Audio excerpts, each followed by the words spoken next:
Assalamualaikum warahmatullahi wabarakatuh. Perkenalkan, nama saya Eka Melani Pravidyasari dengan NIM 222111233 dari kelas H6B. Di sini saya akan menjelaskan sistem investasi dalam asuransi syariah. Yang pertama adalah definisi investasi.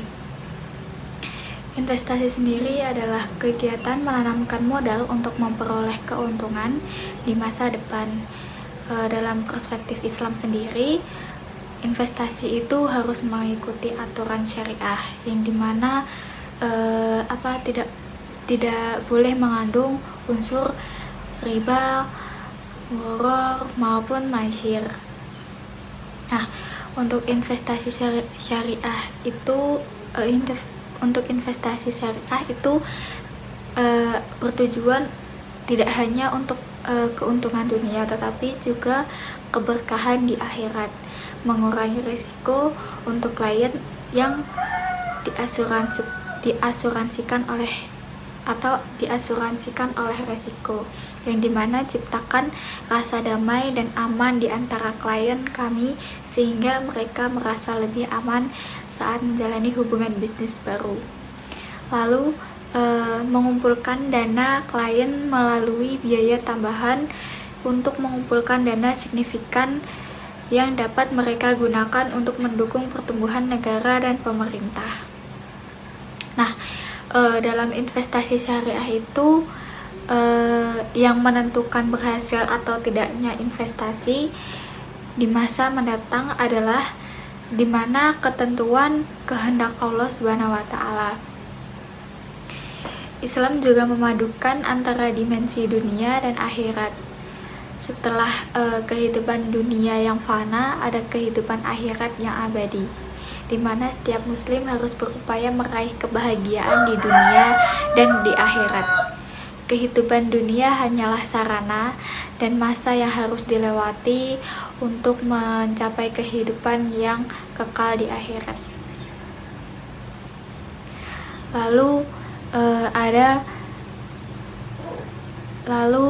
Islam itu juga mengajarkan bahwa semua perbuatan manusia yang bersifat vertikal atau hubungan manusia dengan Allah maupun horizontal, yang dimana hubungan manusia dengan manusia yang merupakan investasi yang akan dinikmati di dunia dan akhirat, karena perbuatan manusia itu paling dipandang sebagai investasi,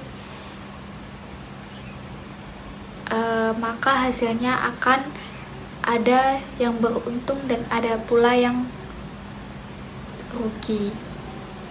Islam juga memerintahkan umatnya untuk meraih kesuksesan dalam berupaya meningkatkan hasil investasi sendiri.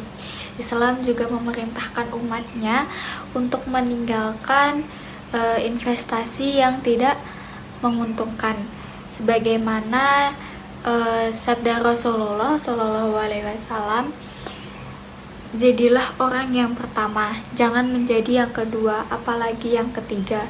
Barang siapa yang hari ini lebih baik dari hari kemarin, maka ia termasuk dari golongan yang beruntung. Dan barang siapa yang hari ini sama dengan hari kemarin, maka ia termasuk dari golongan orang yang merugi. Dan barang siapa yang hari ini lebih buruk dari hari kemarin, maka ia termasuk dari golongan yang celaka. Hadis riwayat Tabrani. Nah, yang kedua itu ada landasan syar'i investasi. Itu yang pertama Al-Quran, yang dimana dijelaskan dalam Quran surat Al-Baqarah ayat 275 yang berbunyi, Allah menghalalkan jual beli dan mengharamkan riba, yang dimana ayat ini menjelaskan perbedaan antara transaksi yang dibolehkan atau jual beli yang dilarang dalam riba. Investasi dalam Islam harus berbentuk transaksi jual beli yang sah dan tidak mengandung unsur riba. Terus yang kedua itu dalam Quran surat Al-Hasyr ayat 18, yang dimana bunyinya, wahai orang-orang yang beriman, bertakwalah kepada Allah dan hendaklah setiap jiwa memperhatikan apa yang telah diperbuatnya untuk hari esok atau di hari akhirat. Ayat ini memberikan motivasi untuk perencanaan masa depan, termasuk dalam pengelolaan keuangan dan investasi yang baik dan bertanggung jawab.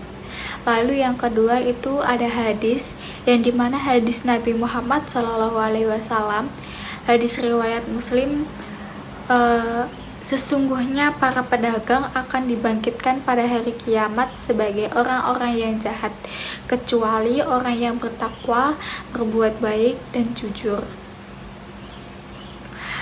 Lalu hadis ini juga menunjukkan bahwa transaksi termasuk investasi itu harus dilakukan dengan kejujuran, etika, dan adanya tanggung jawab. Lalu yang ketiga itu prinsip-prinsip dasar investasi syariah. Nah, apa saja sih prinsip-prinsip dasar investasi syariah itu?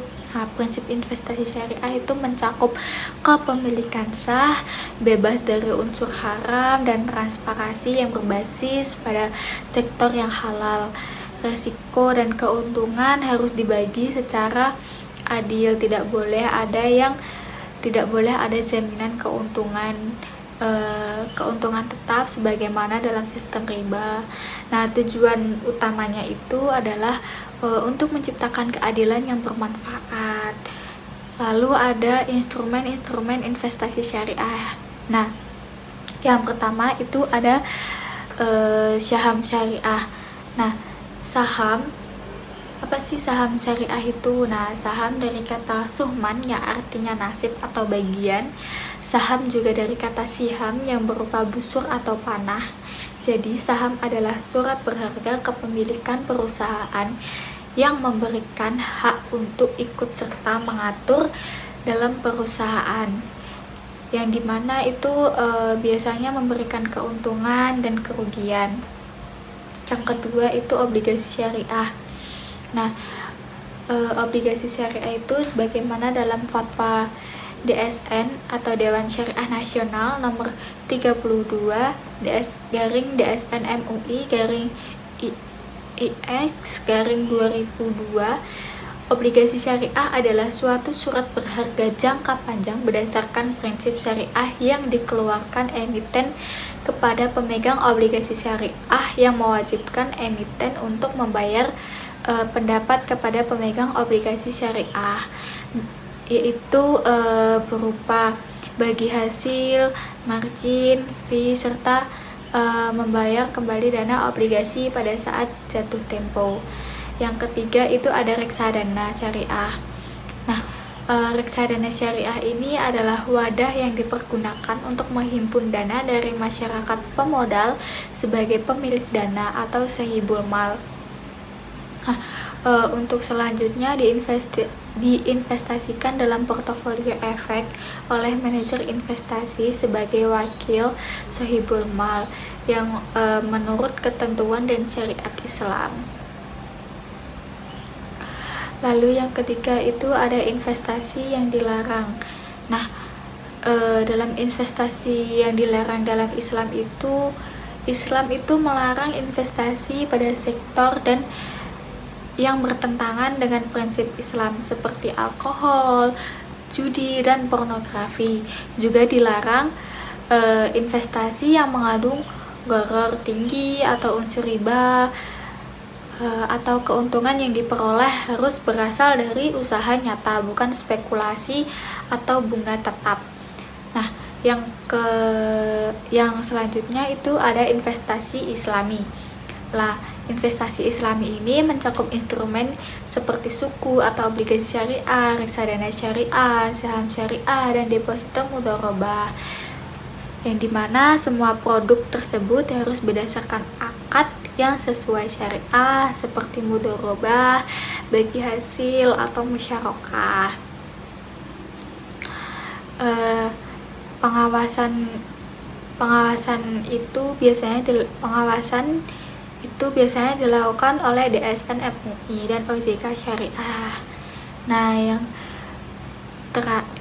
Lalu ada pengelolaan investasi dalam asuransi syariah. Dalam asuransi syariah, dana peserta tabaru hanya boleh diinvestasikan pada instrumen syariah, dana perusahaan atau ujroh yang dikelola secara profesional untuk berlangganan operasional. Semua pengelolaan dana harus diawasi oleh Dewan Pengawas Syariah dan dilakukan secara transparan. Itu saja yang dapat saya sampaikan, dan ini untuk kesimpulannya.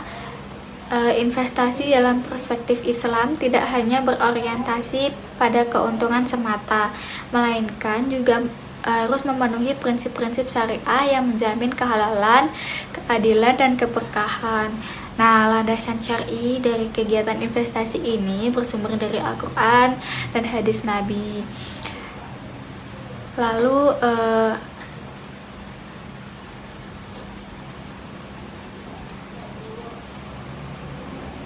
ada kaidah fikih muamalah serta fatwa-fatwa resmi dari DSN MUI yang membimbing umat Islam agar berinvestasi secara halal dan bertanggung jawab.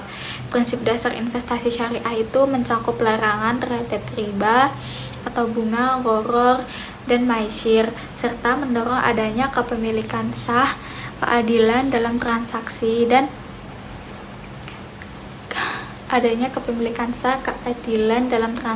dan keterbukaan informasi.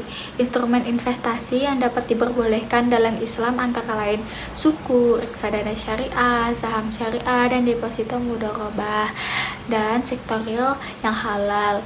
Sebaliknya, Islam juga melarang investasi dalam sektor haram seperti alkohol, perjudian, pornografi, dan rokok, serta dalam bentuk spekulasi atau transaksi yang lainnya.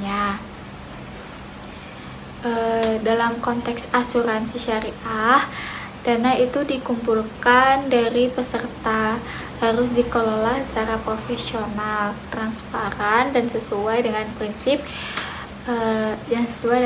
syariah, serta diawasi oleh Dewan Pengawas Syariah. Nah, sistem investasi dalam asuransi syariah pada akhirnya bukan hanya bertujuan untuk memberikan keuntungan finansial, tetapi juga menciptakan manfaat sosial dan ekonomi yang luas melalui nilai-nilai tolong-menolong dan keadilan sebagaimana diajarkan dalam Islam. Sekian yang dapat saya jelaskan, yang dapat saya presentasikan. Kurang lebihnya saya mohon maaf. Wassalamualaikum warahmatullahi wabarakatuh.